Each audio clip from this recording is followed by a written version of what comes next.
It is Wednesday.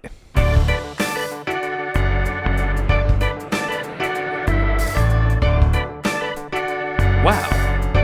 Sad. Double wow.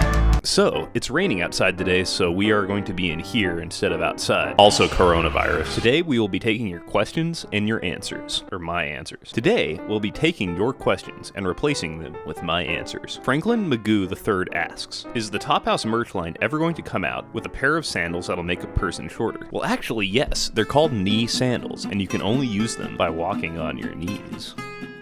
Order now to get the exclusive Joe Face Toenail Painting Edition, where Joe's face gets painted on your toenails,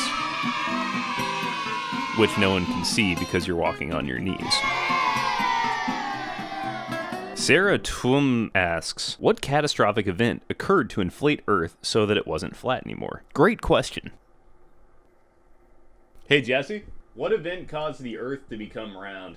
The round Earth is actually a very recent phenomenon, relatively. At the beginning of the 20th century, Theodore Roosevelt proposed the Square Deal, a domestic program for the United States that reflected his three major goals as the U.S. president: the conservation of natural resources, the control of corporations, and consumer protection. Theodore Roosevelt's successor, William Howard Taft, was from an opposing political party. His party proposed the Round Deal, which was simply to inflate the Earth. The ensuing fight in the legislative and judiciary branches has been memorialized by the band Rat in their song from the 80s, Round and Round. In their words, not mine. Round and round. With love, we'll find a way. Just give it time. Round and round. What goes comes around.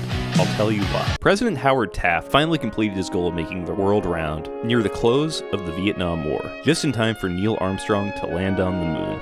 Rede Soleil asks, William, after determining how much wood a woodchuck can chuck, the only remaining questions are, how many woodchucks are in Montana, and can they handle the job? Forest fires have devastated many of Montana's forests, reducing the number of woodchucks to a mere paucity of what they were just decades ago. However, with the advent of the coronavirus, our forests are growing back, at least until this summer when the forest fires begin again. So can the woodchucks handle the job? Temporarily, but don't forget to donate to your local Save a Woodchuck from Forest Fires fund. Eclipse Cook asked, did Epstein truly kill himself? If so, where did he put him? How did he get away with it? And where is he now? Great question. Epstein didn't not unkill himself. But if we're going to be honest, Epstein didn't kill himself. The cult of Howard Taft. G. Kelly J. asks, in light of conspiracy number 1, which is birds are not real, which is worth more, an imaginary bird in the hand or two hypothetical birds in the bush? Bushes aren't real either. Guys, sometimes it's very difficult to answer questions when we're talking about hypothetical things. You might as well say, would Emperor Palpatine win in a fight, or Bulbasaur? And I would say Bulbasaur for some reason. But I guess if I have to answer a question about frickin' birds, then I'd rather have the birds in the bush, because I don't want those things anywhere near me, because they're not real. Also, George W. Bush isn't real. Christy Martin asks, Alex wants to know, would you rather bear a large burden or burden a large bear? This is a difficult question.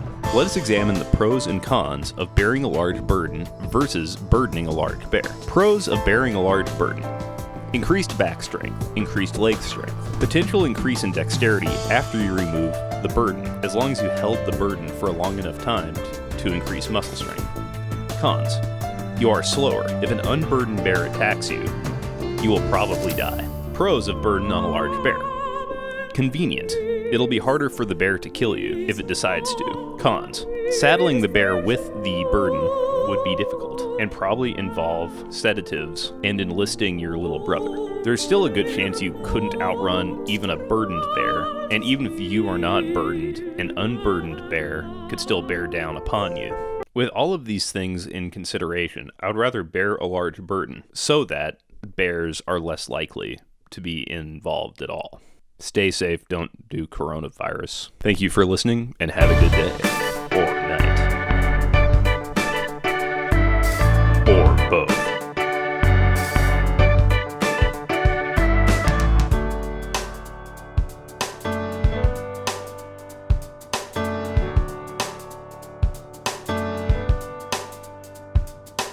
Last but not least, what's taters, precious? The Great Potato Famine, also known as the Great Hunger, was a period of mass starvation and disease in Ireland from 1845 to 1849. According to Wikipedia. Stay safe. Stay away from the coronavirus.